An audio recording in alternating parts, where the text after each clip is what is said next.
International monetary hegemony. International monetary hegemony. Fala inglês, né? Okay, so welcome everyone. Thank you so much for being here on this prime time of Friday night, and actually wanting to discuss some economics and some Marxist financial discussions. This is really cool. I'm Luisa. I'm the director of MAGI, the Research Center on Macroeconomic of Inequalities. And I would like to start by thanking Tapera for hosting us tonight, and Beatrice Weber and Ana Paula Garcia for helping us with the organization and with the programming of Tapera, which has been absolutely amazing. There's another very cool talk tomorrow with Jody Dean and José Dirceu, if you all want to come. 7 p.m. on a Saturday is as cool as 7 p.m. on a Friday, I would say. I also like to thank Rayane Barros and Daniel Oliveira that really helped as well today, putting this together, bringing Ramaa to Brazil, and all that. So the talk today will be on Pedro.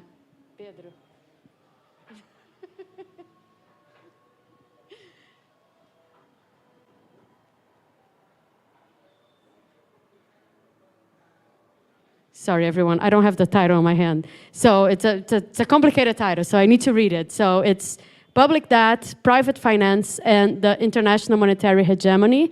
And to present on that tonight, I have a very honorable guest, which is Ramaa Vasudevan. She's a professor at the Department of Economics at the Colorado State University. Her research explores the political economy of money and finance, the workings and evolution of the international financial system, and the Marxian and post-Keynesian macro-analysis. She's the author of Things Fall Apart, From the Crash of 2008 to the Great Slump. Ramaa is also an associate editor of Review of Political Economy and serves on the editorial boards of the Review of Social Economics and The Catalyst. And to moderate the talk, I have Pedro Marques, who is the research coordinator at MAGI USP. He holds a PhD in economics from the University of São Paulo and a master's degree in international political economy from the University of Rio Grande, the Federal University of Rio Grande do Sul. His work focuses on the following research topics: political economy, growth and income distribution, economic development, and ecological transition. His PhD theses have been recently published at the Cambridge Journal of Economics and will appear in a forthcoming chapter in the book Global Rentier Capitalism. So I would like to welcome both of them to the table, please, Pedro and Ramaa. Thank you so much. And yeah, MAGI really thanks all of you for being here today.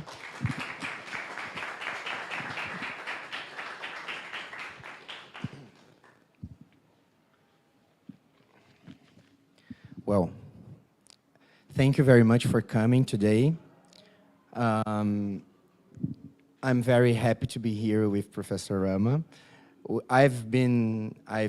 When I was in the master, I read your texts, and now I had the opportunity to read again the one that you sent me. And I'm very pleased to be here to ask some questions for you, for us to discuss here.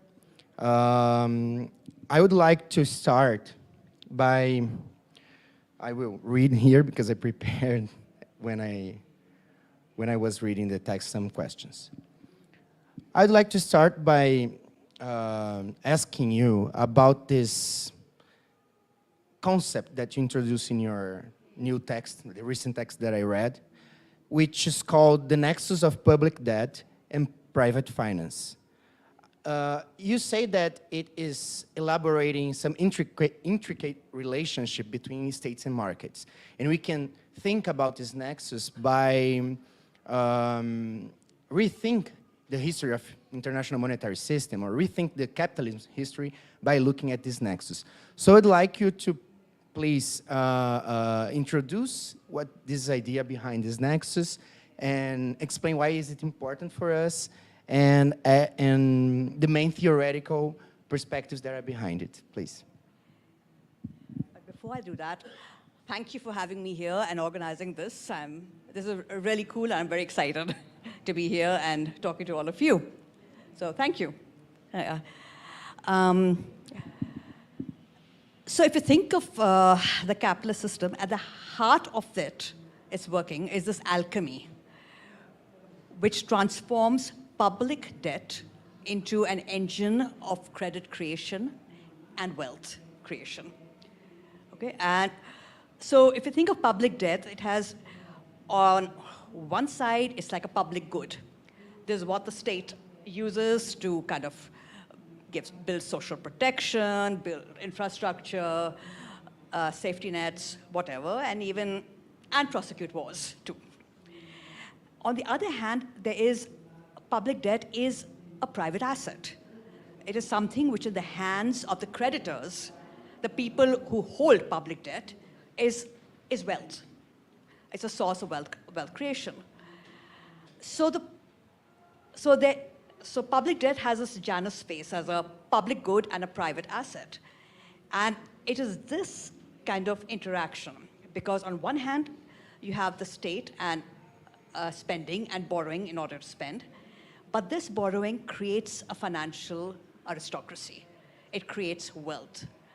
So in order to keep kind of building public debt, you have to have a market for the debt. You have to have a secondary market where debt is traded. In today's world, which is like market-based finance, it's not just, it's not just debt which is being traded. This public debt, the US treasuries, are used as collateral to create even more liquidity. And this liquidity is used to create more wealth, more financial accumulation. So this is a nexus. Now, when Marx talks about public debt, he talks about it in the context as a lever of primitive accumulation, the original accumulation, concentration of wealth. And he also talks about how it's like the enchanter's wand. Unproductive money is converted into wealth. It's converted into capital, and without the risks that entails. So for the creditor, the debt is like cash. It's so much more cash, which is used to generate more liquidity, more credit creation. And so in this, you have this nexus between the state, which creates public debt, and finance, which is the creditor. And this public-private partnership is kind of the basis of the structural power of finance. And in some senses, that's also why, for Marx, public debt is the credo of capital. It's something which is really endemic to it, which is inherent to it, which is part of its lifeblood. So it's not just like primitive accumulation, but the development of the financial system, the capital accumulation, all of that is built on this nexus. So on one hand, the state depends on private finance to create a market for its debt. And for private finance, this debt is fodder for its growth. And this is the feedback loop, the nexus. Yeah, and this, the process is, in fact, slightly more complicated, because not only is the state implicated in providing fodder for the growth of finance, for breeding this financial kind of aristocracy which is speculating on and accumulating financial assets, it is also implicated because when the speculation kind of gets out of control, you have a financial crisis. Speculative bubbles always end in tears. So you have this breeding of this financial cranking up of the credit machinery, this bubble, and the crash. And when the crash comes, the state steps in again through the Treasury, through the Federal Reserve, in order to provide a safety net, to impart resilience to the system. And this, in some senses, is the beginning of a doom loop, because the state steps in, which basically means that the speculators are made whole again, and so the SIBI can take bigger bets, right? So take bigger bets, that means the next crash is even bigger. So the next time, what the state has to do has to step in even more. So the financial crisis, and there's this pattern, every financial crisis followed by the growth of public debt. And this has been called the doom loop.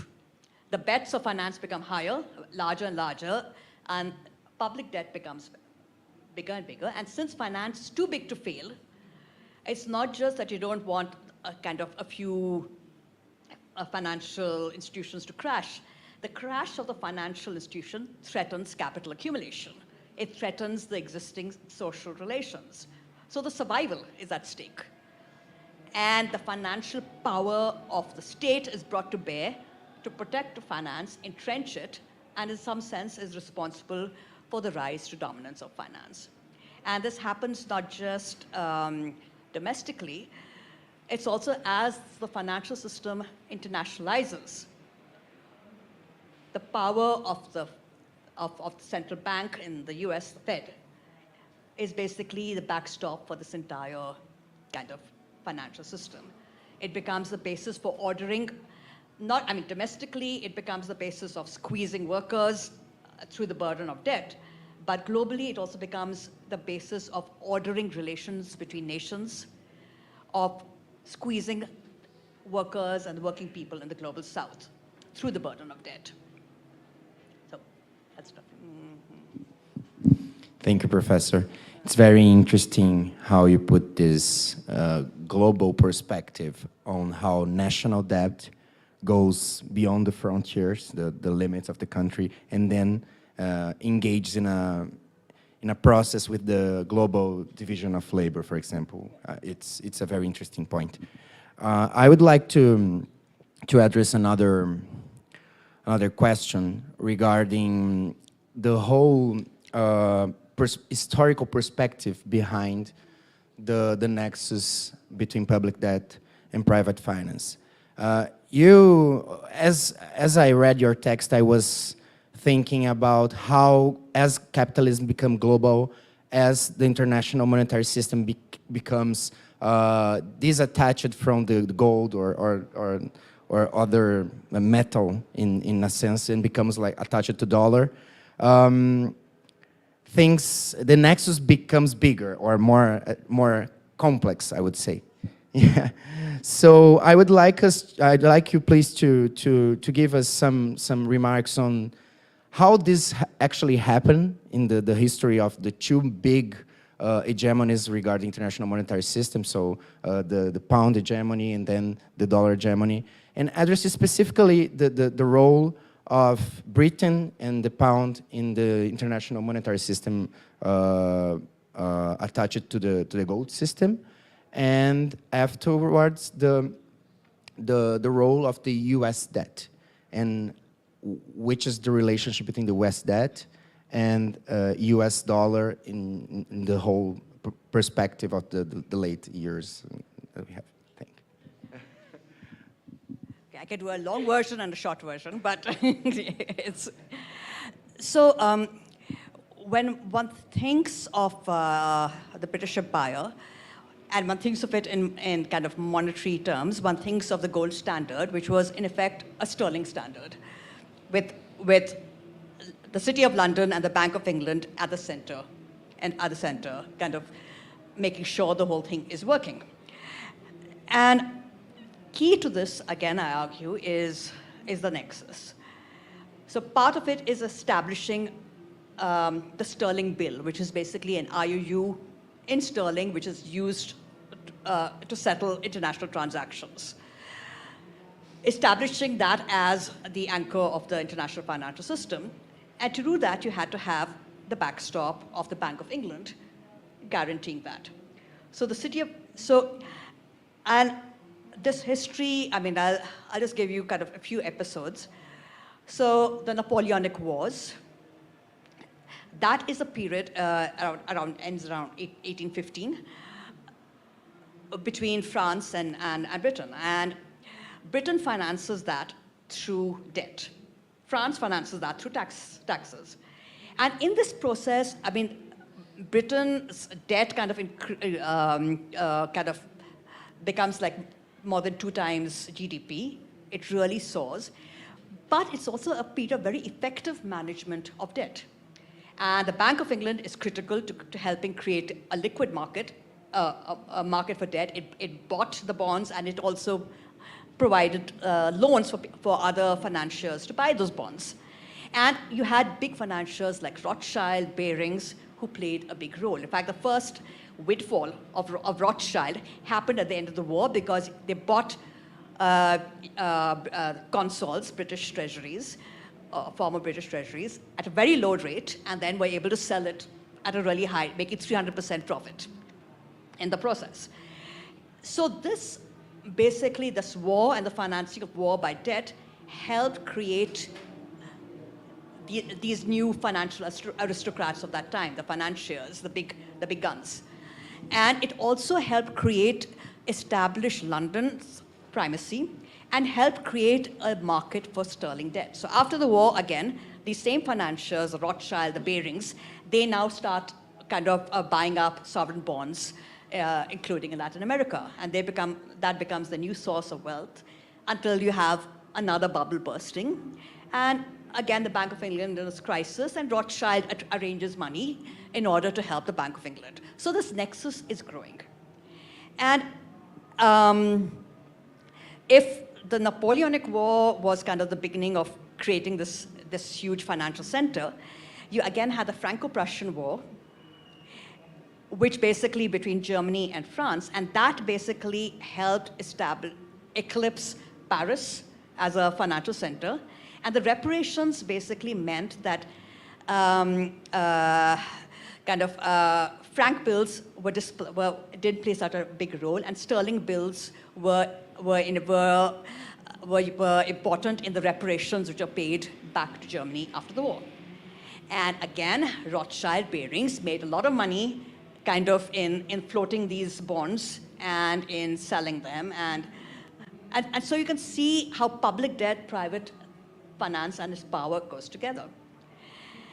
And this period is basically when there's even more internationalization of the financial markets, and London becomes really the heart of the global center.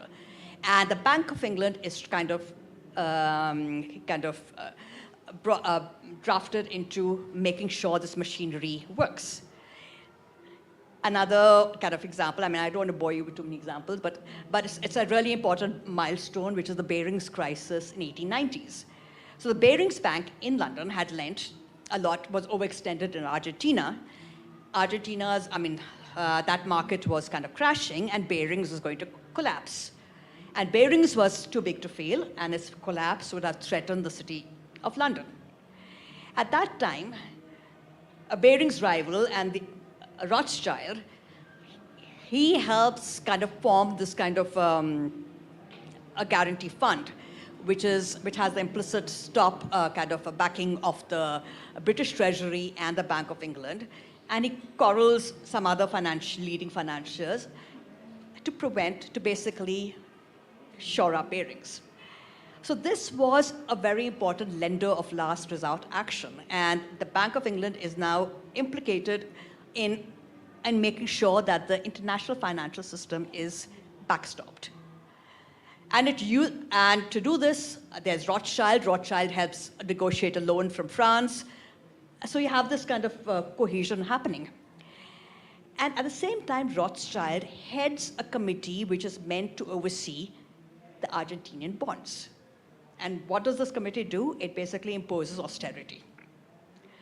So this is the kind of a foreshadowing of the kind of debt renegotiations we've seen since the kind of debt crisis in the 80s. And this is also a period that marks a change, because before this, you had the state stepping in to protect the creditors in London and Paris from kind of the debt by using super sanctions. You had gunboat diplomacy. I mean, you had a committee of bondholders ensuring this. Now you basically have this privately engineered rescue with the backstop of the Bank of England and the British Treasury. So this was a big milestone, which also marked the beginning of how the monitoring of the debt of the global South. Now, moving to the jumping a few decades and looking at the US. Now, if establishing sterling bills as the kind of anchor of the financial system was key to Britain's hegemony and the pound's hegemony. The US kind of did something slightly different because in the interwar period, there's been a lot of pressure from Morgan and others to internationalize. New York wanted to international finance. And in the interwar period, the Fed played a big role in trying to create a market for dollar acceptances, which is like the sterling bill, but basically trade acceptances, short-term acceptances, which are dollar denominated, create an international market for it. And there was a beginning, but with the Great Depression, that basically fell apart. And in some senses, the constraint was the capacity of the Fed to support this market. But what happened subsequently is that if Britain had the sterling bill as a centerpiece of the international machinery, the dollar was based on establishing the US Treasury bill as a centerpiece of the international financial machinery. And so in some sense, debt diplomacy, the management of war debt was very critical to how dollar hegemony kind of gets established. And even in the interwar period, you had the German reparations. Key to the kind of to how it was being managed was recycling mechanisms which were private, which were pushed by JP Morgan. And so you have debt which is intergovernment debt, which has now been enmeshed in private finance. It is being recycled through these banks in order to ensure that Germany is repaying, until, of course, the things begin to fall apart. Even after, debt diplomacy is key to dislodging Britain and Britain's role. You see it in, let's say, in the negotiations around the Lend-Lease after the Second World War, because Britain was indebted to the US.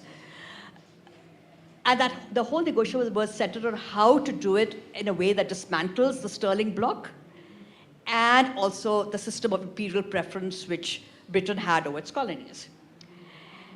And this, and part of Bretton Woods negotiations was also dealing with that. The negotiations around the Lend-Lease was dealing with that. And a big milestone actually happens a little later in 1956, the Suez Crisis.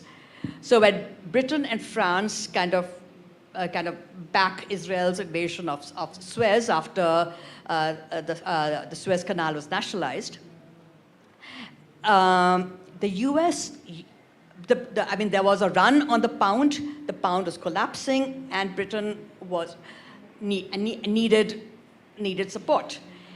The US made support. This was the first IMF bailout. It didn't happen to a developing country, it happened to England. And part of the, this bailout, so the US didn't directly bail out, but used the IMF, and used the bailout to get Britain to get out of the Suez. So some kind of, and this is also the period where the City of London, which was the center of the British kind of financial, the heart of the British hegemonic financial empire, that now becomes becomes part of the dollar empire through the setting up of euro-dollar markets, which are offshore dollar markets, which are being created. Which basically after the Suez Crisis, the City of London says, okay, this is where the money is, and hitches its kind of fortunes to the dollar, helping set up the dollar hegemony. So you have this whole process, and subsequent to this, the US Fed is kind of playing a big role in helping internationalize and support the US finance based on the dollar, and prop up the US financial system. And the propping up happens. So the euro-dollar market has emerged, and you have this unregulated circulation over here, and you have certain, the Franklin National Bank collapses, which has been dabbling in these things. This is the first time the Fed actually uses, through the BIS swap lines, tries to intervene in these markets. So the Fed is now intervening in in trying to backstop international markets. It is also trying to, we see that really in action in 2008 and then in 2020 after the pandemic. In both cases, I mean, of course, the Fed helped bail out the big banks, but the Fed was also kind of set up these swap lines, which becomes a really important part of the machinery of the global dollar, where other central banks are now, in the core, are drafted into protecting and providing dollar liquidity. And this kind of setup gets more concretized, gets expanded after the pandemic. So not only do you have the swap lines, now you have this new facility called FEMA, where the Fed basically, it's not just swaps are when you exchange your currency for another currency. You need dollars, you give, euros or whatever. And the FEMA facility, basically, any central bank which is holding treasury securities uses it to get overnight cash. So which means you are allowed, if you have treasury securities, you can use it to create more dollar liquidity, but you do it without selling your US treasury securities and letting the price, so that its price doesn't fall. So the Fed plays a big role in this, and this is the part of the kind of the nexus which has been formed. So, yeah. Thank you. You have been telling us that actually, if you can think about 2008, you can probably assume that this relationship between the government and the state and the financial markets or financing itself and the class has existed for more years than we thought, like this relationship. And I would like to ask you about how this connection has changed with the financialization process, and how when finance emerges as a class and as a capital also that's dominant, how this changes the nexus between the private finance and the state and the public debt, for example, and how these specific guys, the specific families related to finance capital, the Rothschild, the Barings, the JP Morgan Chase, these families that we know them because we hear about them, but we don't know we don't know where they are, but they are everywhere. Yeah. So I would like you please to explore this particularity of this nexus after the financialization and how we have been dealing with this situation. Okay, before addressing the question, I should actually say something a little. One of the key differences between the sterling empire and the dollar empire is, as I said, one at the heart of the pound dominance was the sterling bill, which is a private bill, right? Dollar hegemony at the core, there is the treasury bill, which is a public liability. But the second thing is also that ultimately the sterling standard was hitched to gold. So as long as the Bank of England was able to borrow gold or prevent the drain on its very kind of limited, kind of gold reserves, the system worked, and it worked because there was no need to draw down that gold. But when push came to shove, gold was the basis. What you have with the dollar empire is, in some senses, the maturation of the public-private nexus, because what you have at the heart is the monetary liability of the US state, the treasury bill. But there's also, it's a hybrid system. This supports private finance. You also have a lot of mechanisms of dollar liquidity, which are created outside the US and created by private entities. So it's a hybrid mechanism, but at the apex is the US Treasury bill, right? And in that sense, it is unhitched from gold. It's unhitched. It's basically, it's hitched on a financial asset, which is a bubble. I mean, which is like fictitious capital. It can go up, it can go down. And what holds it is the credibility, legitimacy of dollars, kind of creditworthiness. And what, in some senses, the mechanisms for maintaining this credibility was financialization.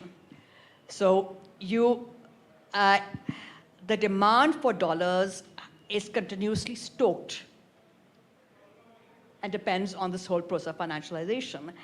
And if a lot of the sterling kind of story was originally about trade and trade settlement and then grew beyond that, over here, the whole purpose of liquidity has been completely untethered from real flows, from trade flows.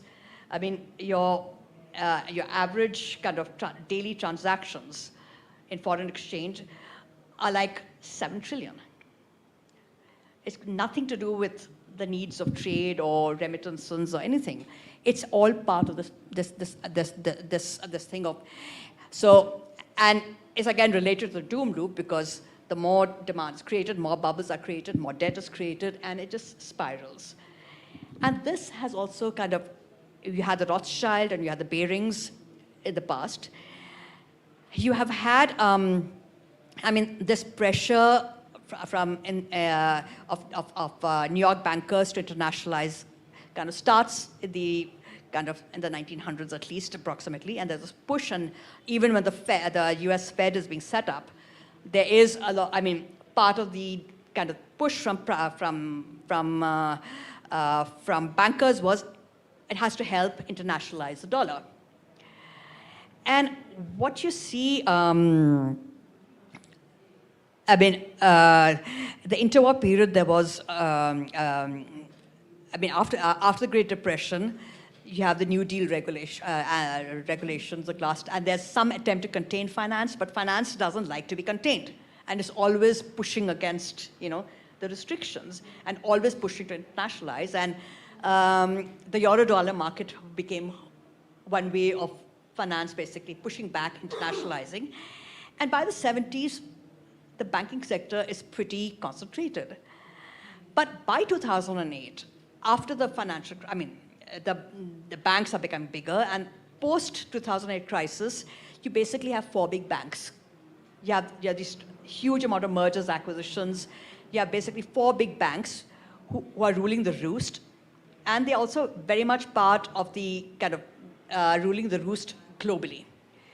I mean, if you look at the structure of shareholdings and command, among the top 50 corporations are these big 4 banks globally. And you also have, after 2008, there was some, you had the Dodd-Frank regulations, you had the Basel III attempts to regulate banks. They're supposed to have liquidity buffers, capital buffers. And in this space, you now have asset managers coming up. So if earlier it was Goldman Sachs, Citibank, Bank of America, and Morgan, now in this new period, you have these asset management funds like BlackRock, Larry Fink, State Street, Vanguard. They become big players, and I mean, in terms of again very concentrated. So yeah, they've joined the kind of the high table of finance. After 2020, BlackRock, a wing of BlackRock, is in charge of dealing with the corporate bond kind of purchases of the US Fed. So like the Rothschilds and the Barings in the 19th century, you have these new figures who are very powerful, who are globally, who have a global reach, and whose holdings kind of span the globe. Yeah, so this is in some senses the power of finance, and this is also some senses why dollar hegemony is much more complex, much more pervasive, and much bigger. And the key to that is the fact that the nexus has matured. It's this, yeah. Thank you. I would go for many questions, but I will follow the Yeah, no, I would be able to make many more questions, but I will follow the last two. I would just like ask you, maybe I will do three, but but I would just want to say to you that we will be able to, you will be able to ask Professor Ramaa too. So if you don't feel comfortable to speak in English, please take a note and send me here, and then I can read for you, or we can try to translate or something like this. Okay.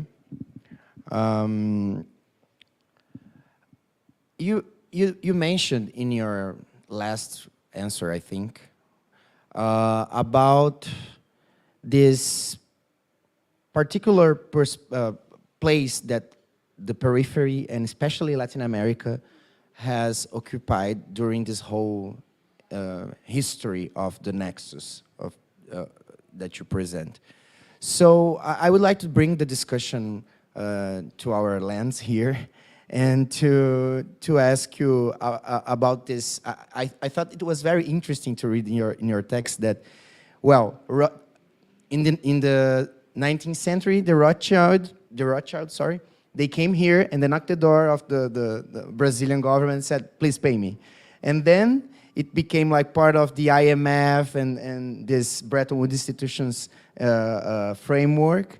And now, as you said, and I didn't know about this, we are actually experiencing this. It's a very interesting episode that Professor Ramaa tells in the article, which there is a vessel from Argentina, which is in the harbor, I think, in Ghana, right? And then Libertad, yeah, Libertad. And then by a request from a capital firm, NBA, a fund, they actually take seize the vessel because of the Argentinian debt. So they are using actual power, physical power, to control, and that diplomacy goes beyond. And then I would like to ask you about these changes in history regarding the nexus in Latin American position in this peripheral insertion like this. So, if debt for the core for Britain and the US is a way of expanding, giving themselves elasticity and expanding their reach, for the periphery, debt is a device of disciplining. So on one hand, it's used to discipline. It's also, at this place, a dual role. On one hand, you have the extraction of resources, extraction of wealth through debt and debt repayment. And you also have a kind of a usurpation of the political authority of the states in the periphery because of this dynamic. And a kind of the policy space gets squeezed completely because your policies have to be such that ensure the repayment of debt and keep your markets open for capital. And in some senses, I mean, we're talking about the 19th century story, and I talked about the Napoleonic War. After that, there's this big surge in lending, in particular to Latin America from England. You have, again, Rothschild bearings are very much part of that. And you also have the formation of these committee of bondholders. You have the use of what's called, I mean, they call it super sanctions, ways in which you try to kind of control what's happening on the stock market to ensure that new issues of public bonds by Latin American states, they don't kind of sour. Military interventions are used. It was used by, I mean, especially after 1900, by the US in Central America, and but one very important kind of example is not in Latin America, but in Egypt. The Khedive dynasty was defaulting, and basically gunboats were sent, the treasury was seized, and basically the fiscal reins was taken over by Britain in order to ensure debt was being repaid. Now, so in this early period, you have this kind of military intervention, super sanctions, and gunboat diplomacy being used. But the example I gave of Barings crisis a little earlier, and what you're talking about in 1898, I think, when Brazil had a debt default, Rothschild came and said, okay, we're going to come in. It was this privately re-engineered debt renegotiation with conditionalities attached. Basically saying, okay, these are the policies you have to follow, this is what's to be done. And this was, it had the backing of the British state, but it was kind of done through these. So in a sense, it is foreshadowing what the US does through the IMF and the World Bank in its structural adjustment kind of policies. And you also have these patterns of debt. I mean, so you had 1820s, that the crashes in 1825. You have similar thing in 1870, 1890. You have this wave of debt. And then the explosion, the debt default, and this renegotiation. And and you see the same thing, I mean, in the interwar period, New York banks kind of enter the fray, they start lending, and in fact, the 20s was a period of a lot of money flowing in to Latin America from New York banks, JP Morgan, all of them. And when this kind of, around the around the Great Depression, when things are kind of falling apart here, again, you have, it is really interesting because on one hand, you have negotiations around the German reparations happening. Then you have this debt crisis over here. But at this point, at this time, unlike, let's say, in the 1900s, gunboats were sent to collect on debt.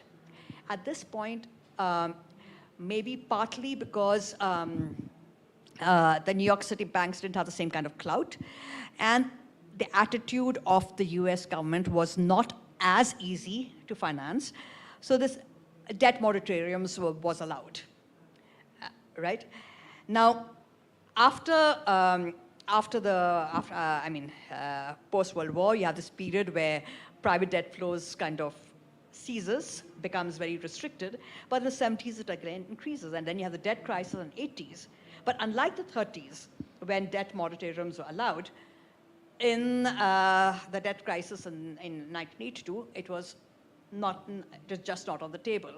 And this partly because, on one hand, the debt negotiations happened with each country separately, but the cabal of lenders is consolidated, and it has, and is able to kind of twist the arms.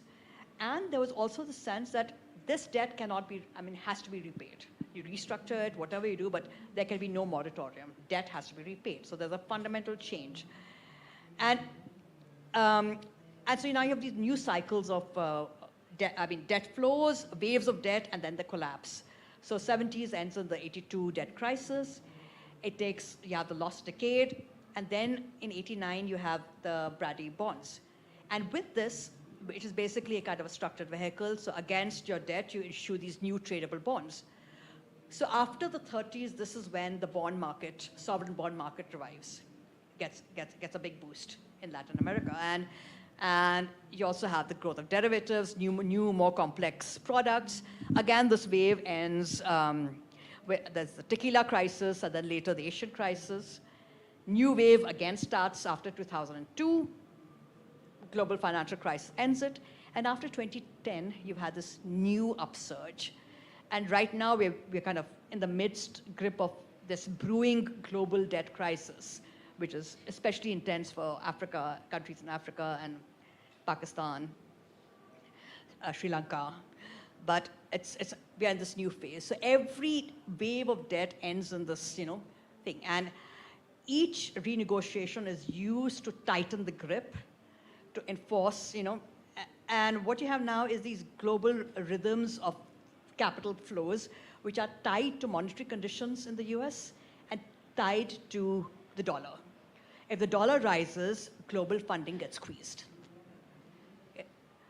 right? And suddenly, kind of in the global south, they find the money is being pulled out, the interest rates have risen, the payment terms have become very higher, and new terms are being pushed. So, but yeah. So in that sense, debt there's debt despotism. It's a tool used to subjugate, extract, and reshape kind of policies of the South. You say a sentence in your article which I was it was very interesting to me. Like the state is hostage, but it is also the guarantee for the private finance.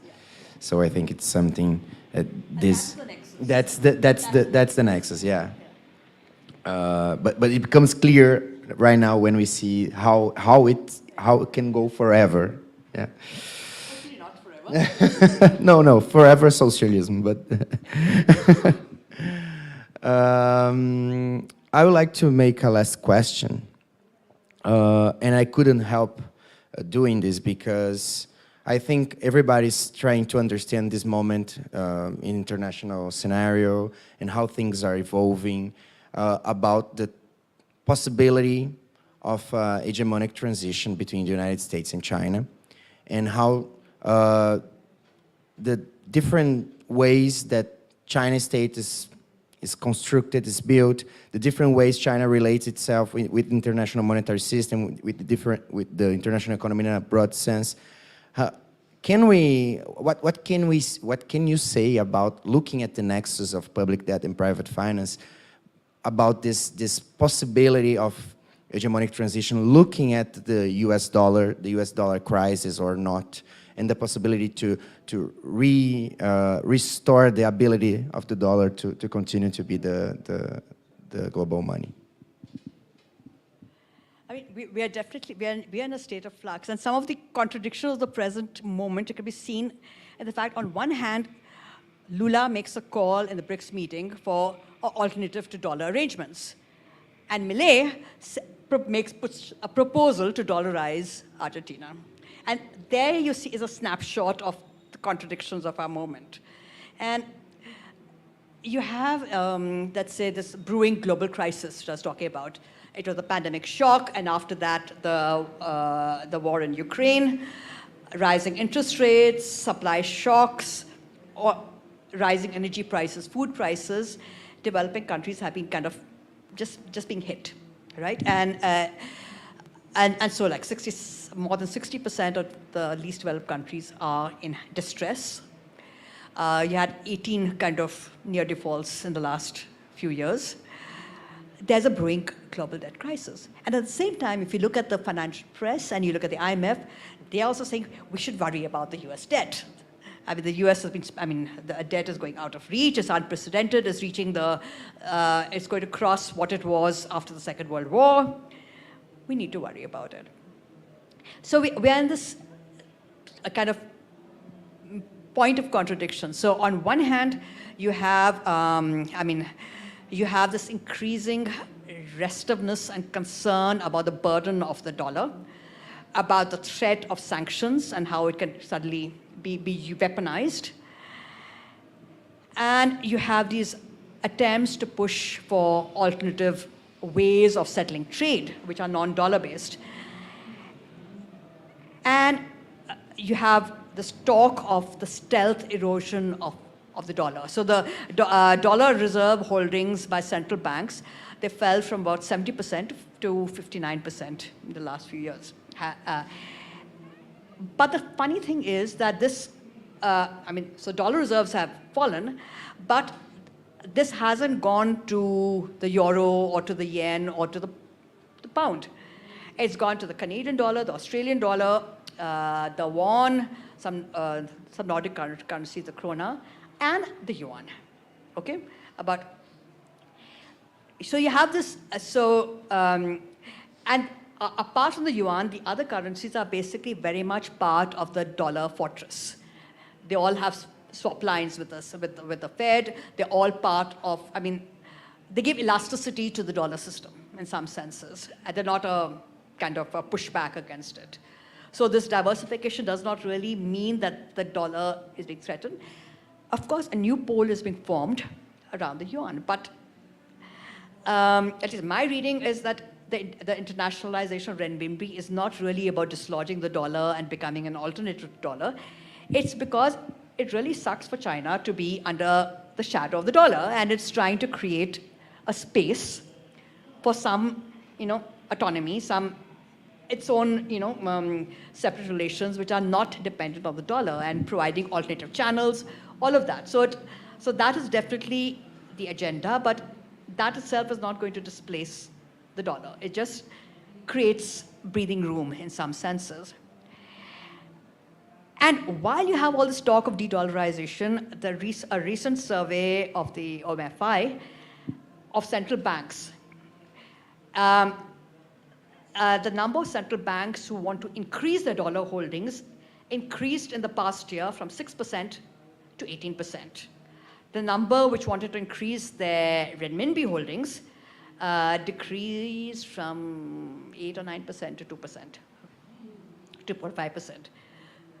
So you have these contradictions. I mean, it's not that easy to get out of the grip of the dollar, though there's different kind of impulse. And even these alternative arrangements, like, so in the recent debt crisis, Egypt is one of the countries which had a debt crisis, and Egypt has just been brought into the BRICS umbrella along with the UAE and Saudi Arabia and Ethiopia. So the UAE and Saudi Arabia lent to Egypt as part of to help it through this, but they did it through giving it dollar deposit reserves. So while spaces are being created which are less restrictive than, let's say, the IMF conditionality, they are ultimately not undermining the dollar. They're just kind of giving countries breathing room within that.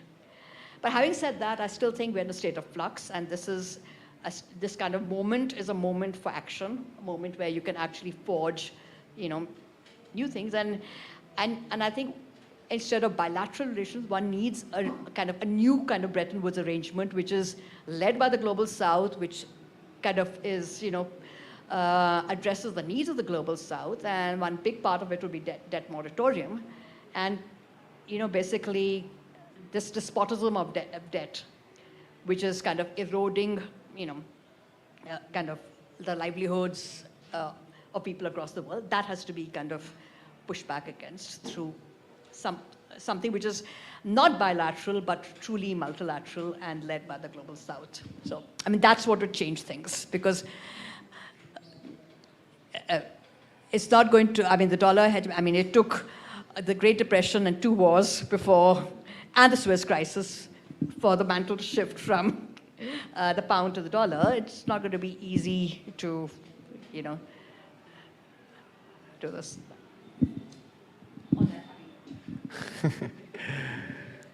Thank you. Well, I would like to invite you to do some questions for Professor Ramaa. Yeah, 1, 2, 3. Okay. Luca, please. Hi, thank you for the presentation. It was very good. From the beginning of your talk, something that came into my mind is the fact that the argument is that, and I agree completely with that, there is a nexus between private finance and the state. But we always see, even in the north, but especially in the south, a constraint to public debt. So there is a political economy that limits the capacity of states to accumulate debt, and therefore providing debt to the private sector. So, like, you have the debt ceiling in the US, you have the Stability Pact in the EU, you have the IMF in the Global South. So how do you interpret this contradiction between the fact that the private sector, the private finance, need bonds to operate as collateral, as liquidity, but it also constrains the capacity of the state to provide it? I have a follow-up question on that one. Yeah, I think we can take my one, and then we can collect some. You should tell the order. Obrigada.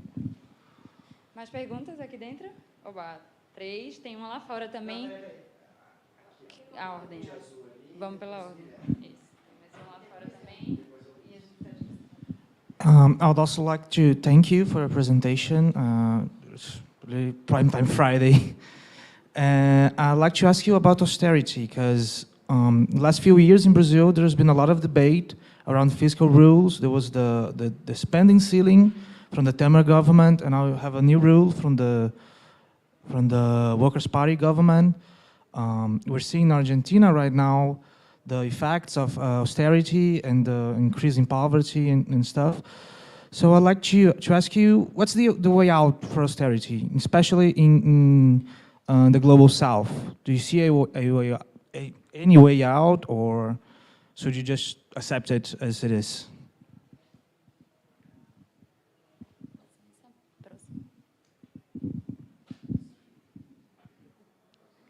So thank you, Professor, for your nice presentation. Marx on book 3 of Capital, he talks about fictitious capital and the fetishism that comes with this. And do you think there's a relation between fetishism, as Marx talks about it, and some kind of occultation of this nexus between the state and the private sector?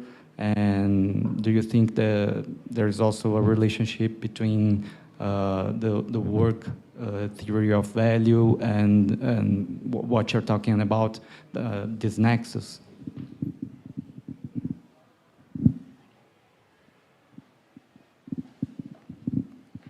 I don't know, I'm a little shy to ask my question because it might show a misunderstanding of something.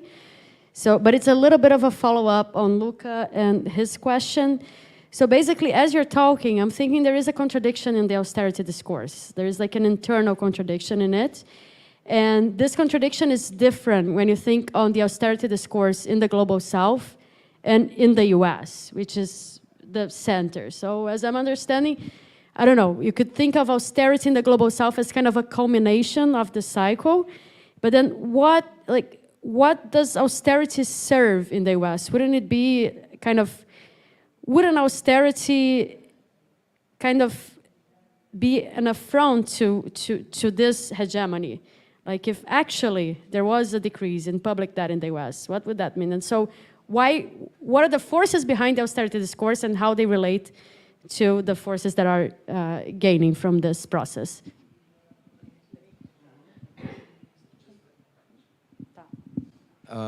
Sorry, anyone else, just to get to the line, because Professor wants to answer right now this one, and then we can get another round, okay? If anyone wants to make a question, please talk to Rayane.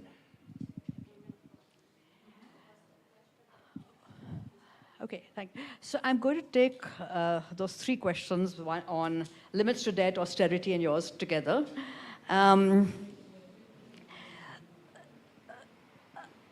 So austerity is class war, okay, and it's also imperial war. I mean, and there is, as you said, there is austerity discourse in the US, and there's a much stronger austerity discourse in Europe. But for the there's also a contradiction. I mean, the relationship between private finance and public debt, there's also this contradiction because on one hand, private finance needs debt. And we saw that in the US in the Clinton periods when suddenly it was a surplus. And I think it was Greenspan or someone, or maybe it was I'm forgetting who, came out with this note basically saying that, I mean, if there's a surplus and there's no deficit, where the U.S. Treasury debt, I mean, coming, which is basically the fodder for the financial system, and they got, I mean, of course, that problem got solved because the U.S. kind of debt kind of basically skyrocketed. But this tells you how, on one, so private finance needs that debt, but it also wants that that debt to be honored and its value to be maintained.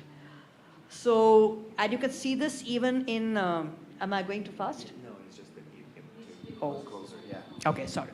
Yeah. Okay.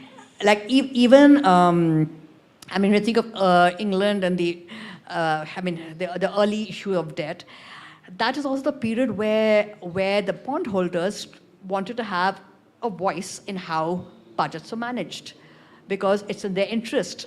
So just like the bondholder committees come to Argentina, come to Britain, come to Brazil, to make sure that the debt is honored, even domestically, the bondholders want to make sure that, and that is where austerity comes in.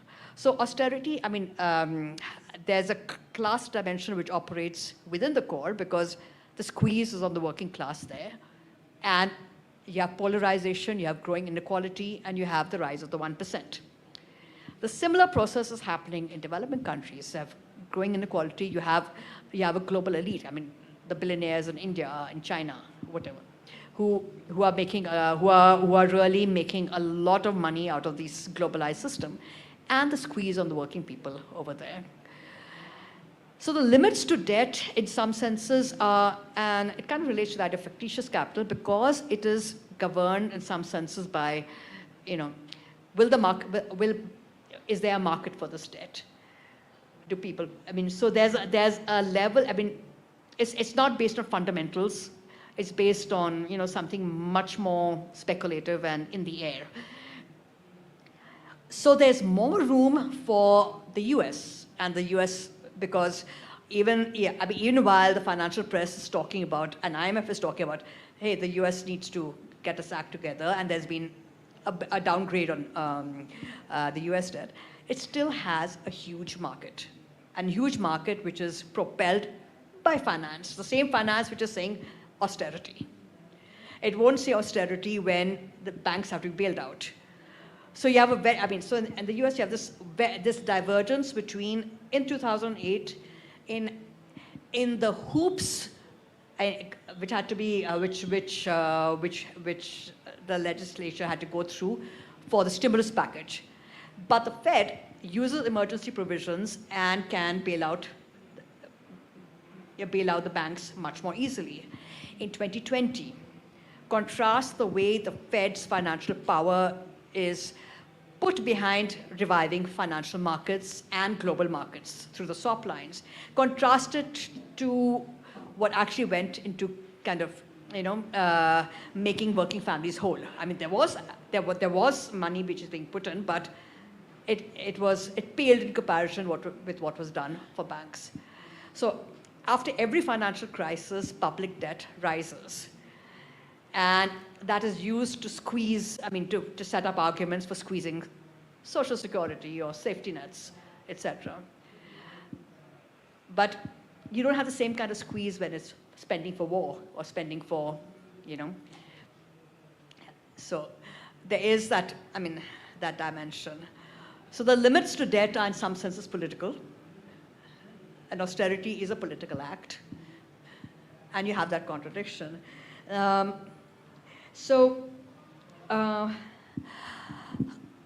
if you think, this nexus which I'm talking about is, you could think of it at a, I might now begin boring people even more, but it's at a level of concrete. The value theory is at a higher level of abstraction. And part of value, and value theory is a monetary theory of value, at least in my reading. So one part of it is labor theory of value, but this is expressed in the form of money, always. And so, there's this parable of a barter economy, double coincidence of wants, and then money is wrong. Because if you have exchange, you have money, right? It expresses value. So you have this monetary theory of value, but money doesn't remain that, because if you think of value theory, what you have is you have a commodity which has use value and it has exchange value, and exchange value is expressed as money. And so now you have commodities and you have money. So you have that doubling. But in that process, you also have the growth of trade, and you have the whole emergence of the commercial estate. So now there is money not directly for exchange, but you have the mercantile kind of class, or who are acquiring money for its own sake, which is one of the original forms of capital. But it goes beyond that. You have the growth of the financial estate, and now money is in order to create more financial assets and accumulate through that. That's the fictitious capital. And public debt is fictitious capital. So it represents on one hand the capitalization of wealth, and on the other the expropriation of people, because how is this debt going to be repaid? It's going to be repaid by basically through a burden on working people. So this thing from commodity exchange to this financial state is basically a moving to more concrete layers of the world. And for me, the public-private nexus is a very concrete manifestation of, and that alchemy which I was talking about, which is at the heart of, this financialized global economy we're in. So, but yeah. Thank you, Professor. I think we have one in line here. Ela tá. Desculpa. Good evening. I'm sorry I don't speak English, and then I ask the Portuguese. But my Fala devagar que eu vou traduzindo. a minha curiosidade, como leiga em economia, é saber nesse panorama confuso. So, Você está traduzindo ou ela? Não, eu vou traduzir para ela. Bom, então vamos encurtar. Me fala sobre o Banco do BRICS. She Qual wants o to know papel about the dele no BRICS Bank. contexto do dólar hoje? Talvez fala em português fora do microfone, eu vou traduzir em inglês no microfone, porque senão é mais fácil. Vai. What's the role of the BRICS? Qual o papel do BRICS?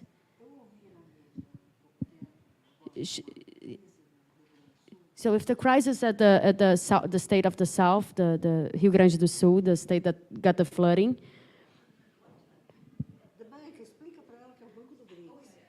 Yeah. So because of the flooding in the south of Brazil, the BRICS Bank.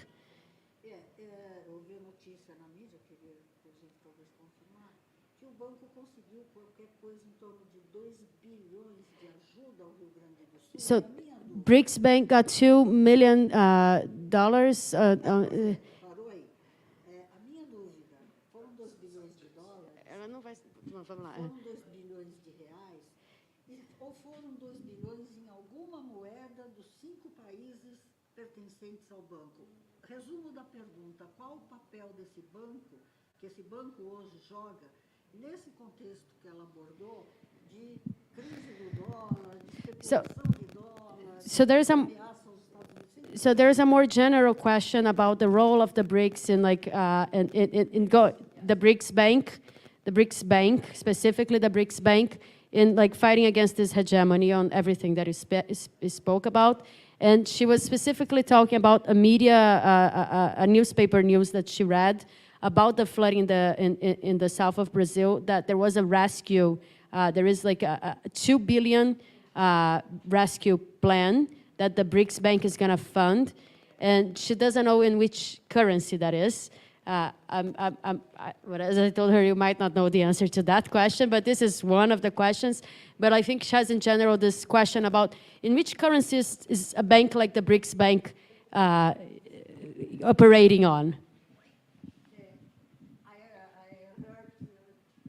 Should we? Yeah. Sorry. Hello? Okay.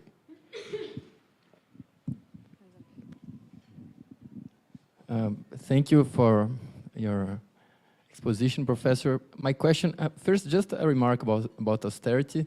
I just mentioned that austerity discourse is about putting a limit to that, but not actually austerity policies. So when you look, for example, to Brazilian law of, it's called Brazilian law of fiscal responsibility from 2000, and all the measures that came later, it doesn't put a limit to that. Quite the opposite. It limits only like primary spending. So, and it's not, and this is, I don't know, in many countries this happens. So it's a discourse about putting a limit to that, but actually in many cases that rose out. So it was not, it grew. It's not like, so I think we have to differentiate from austerity discourse from austerity policies. So, and this has to do with his question, I think, about fetishism and so on. But my question is on austerity, but more, the colleague asked about the way out for austerity. I would be more specific and policy-oriented. Well, we are seeing now in Bolivia, for example, same thing that happened in many other countries around the world and in America. The country is running out of dollars. So they are going into a crisis because they are running out of dollars, and they are changing policies, including, for example, policies of food sovereignty because they're exporting more food in order to have more dollars and so on. But then the question is, a lot of people praise the Workers' Party previous government administrations in Brazil because they built an international reserve in dollar. And there is a debate about what we should do with that, if we should keep that, if we should use that, I don't know. So my question, because this would constitute a kind of a reserve, this is better than austerity, but austerity is not the solution, but having an international reserve would be important to keep some autonomy. I would ask about that.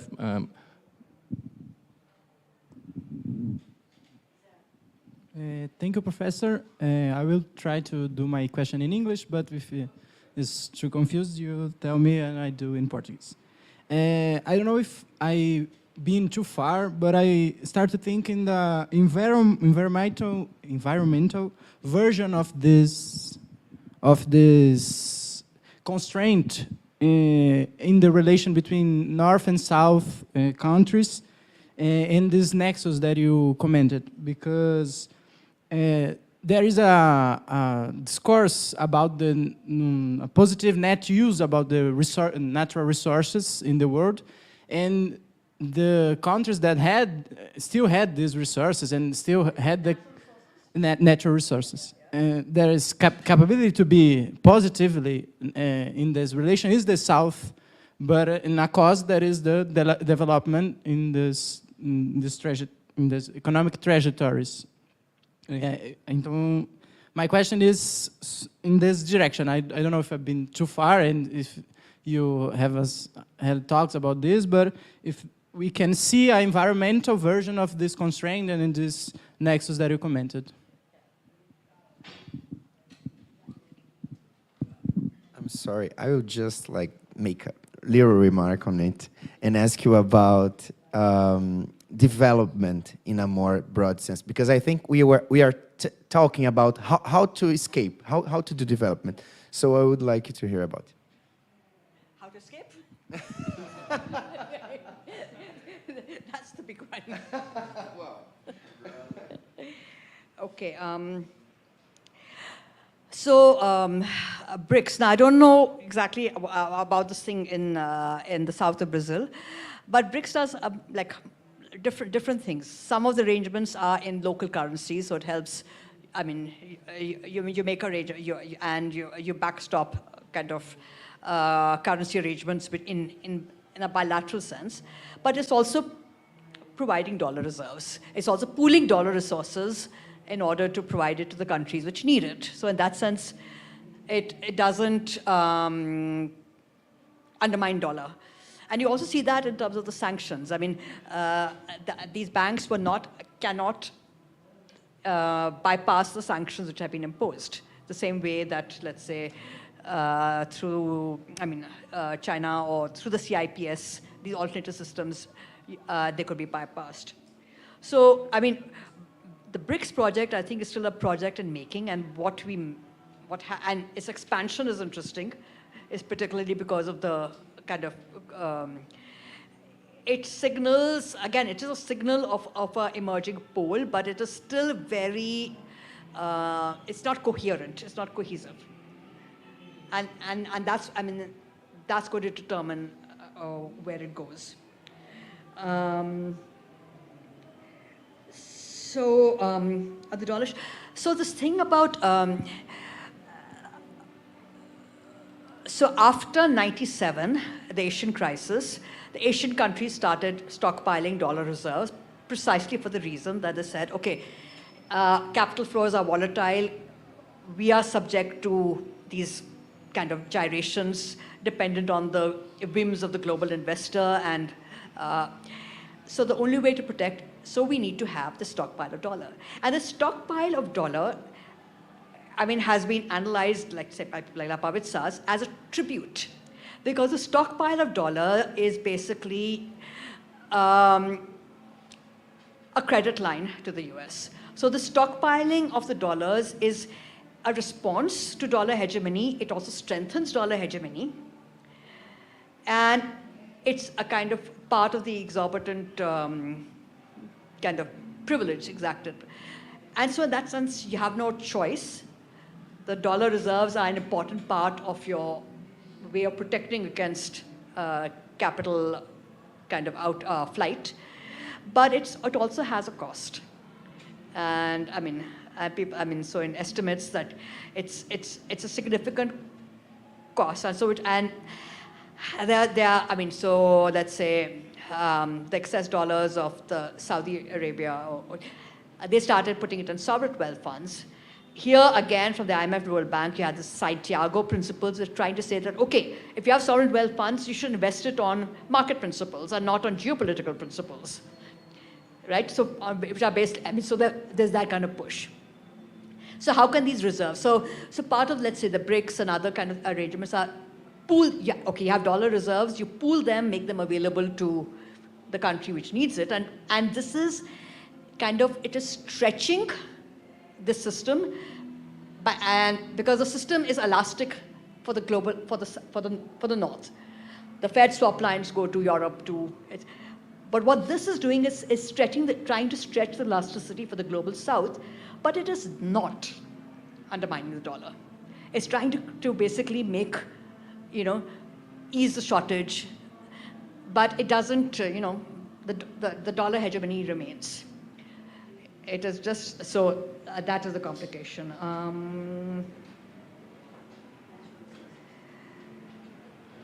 So yeah, the natural resource, there's definitely an environmental constraint on accumulation. And there's a contradiction between the recent kind of push, again, World Bank, and I'm not exactly answering your question, but this is kind of a digression. But there's a contradiction between the crisis we are in and the narrow window we have to actually do something in a broader sense, not just climate change, but all the other environmental kind of the boundaries which are being kind of transgressed.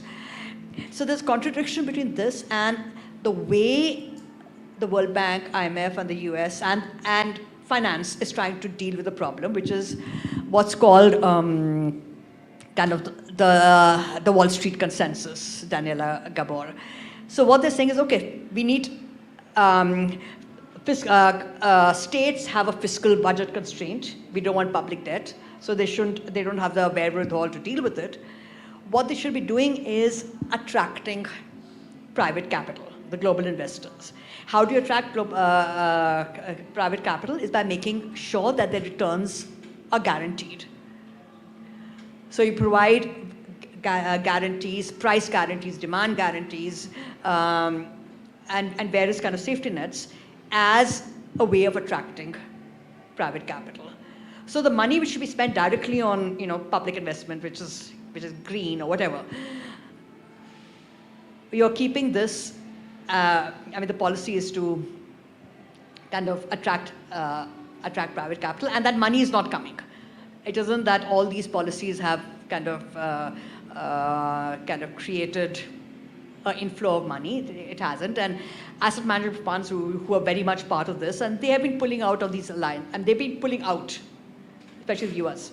So you have a finance constraint and you have an environmental constraint, and they are, and under capitalism and under finance capital, the environmental constraint is not going to be addressed. So, because its logic doesn't allow, because the logic of finance is short term. Addressing these constraints, the horizon is much, much longer. And the search for short-term profits will not ever address these long-term needs. So again, without getting one has to, the despotism of debt and the stranglehold of finance is also an obstacle to dealing with the environmental crisis. And how to escape? No, the question is just like, we have five, yeah, I'm sorry. Oh, yeah, sorry. I couldn't have, whoa. I didn't have the time to explore it, but we face this challenge of development. And we know that class coalitions can function to move development forward toward a place which is where class tensions go in more intense, and then something happens. But how can we think about when finance is leading the way, like finance-led capital, and we have this ability to use public debt to maintain this finance, is it possible to think about coalitions that can provide like 10 or 20 years of development related to this? Yeah, that's the question. No, and that in some sense is also the hope of BRICS, the bank, the NDB, and regional banks. I mean, so I think you need national development banks who are not kind of subject to, the logic of short-term finance. You need regional banks cooperation as a way of, I don't think there's any way, countries alone can't do it. So there has to be these kind of alliances to kind of, as a bulwark against, the despotism of debt. And so I think that, that would be the way forward. And domestically, I think national development banks are really important because especially if they are capitalized by the state, so they have a little, funding, and they are able to direct funding to some kind of of course, I'm assuming they have a democratic state, and you have democratically decided developmental and social priorities. You need that too. But the National Development Bank is free, it has more room to kind of explore that. And the kind of things are also, in order to buttress this, is again, these proposals are expanding the use of the special drawing rights. It's a hard sell because they're very much under the control of the US, but can we have ways of reallocating them, pooling them, expanding them, and making them independent of those rules? And, so all those kind of, so those again become a way of, let's say, buttressing or alternative to dollar liquidity for national development banks and regional banks. That's the kind of architecture we have to talk about or think about or work towards, I think. But yeah. Yeah, that's very interesting because we have 10 minutes. We have 10 minutes. I just heard about. Anyone has one? The last question I can ask you. It's Friday evening, so you don't have to stay for the dinner.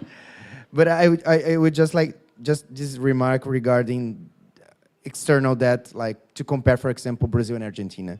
How can we we are thinking about reforming and restructuring the international monetary system, international financial system, but Argentina, for example, is locked in this situation regarding that. And Brazil, for example, is not very concerned about external debt right now. We have other concerns that are more important. So I think that this is a challenge that we are being asked to think about, how to cooperate in a way that can be effective in multilateral terms in this moment with multilateral crisis, that can move forward a consensus around the international financial system.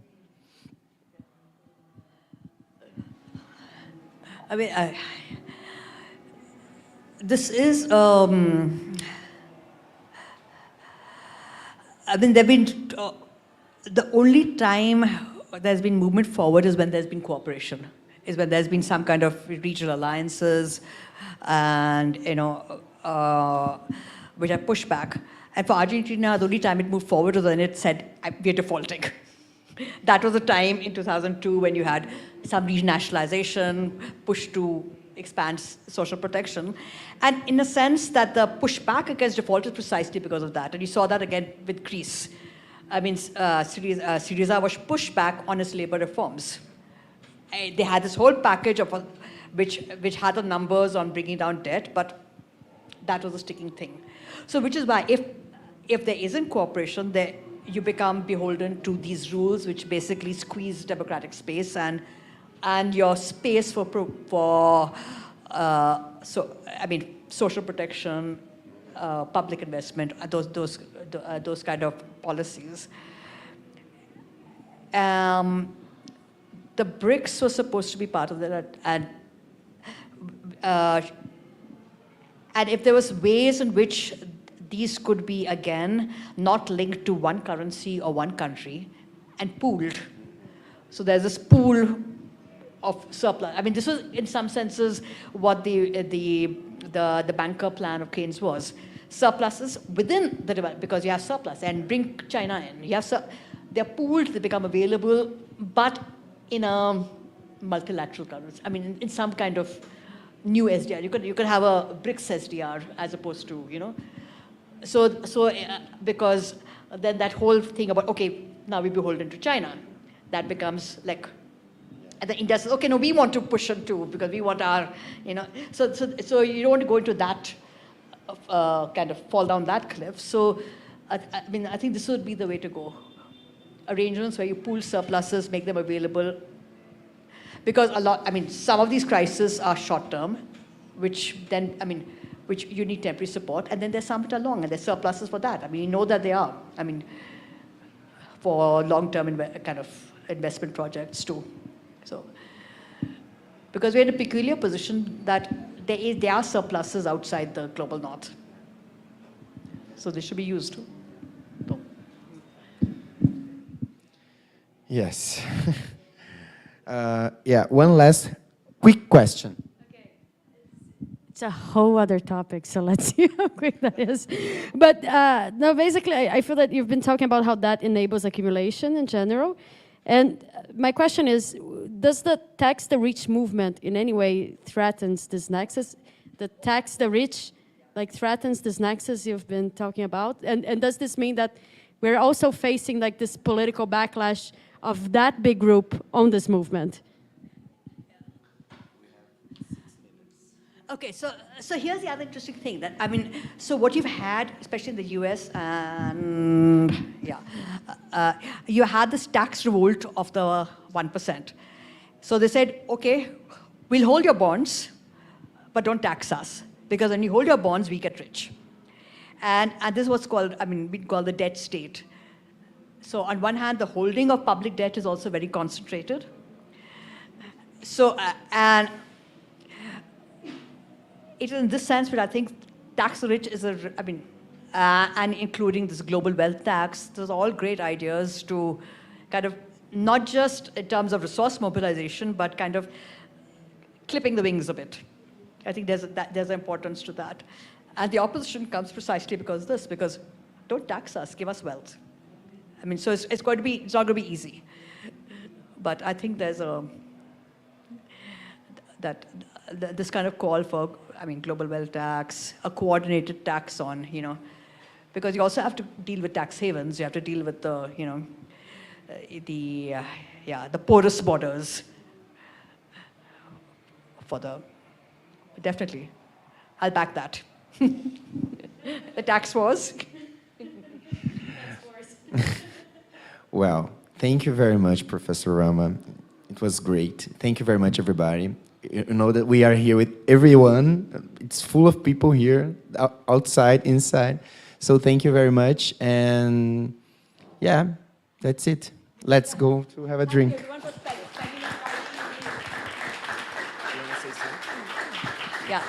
Thank you, everyone. Obrigado for spending Friday evening with me. This is a lot of fun.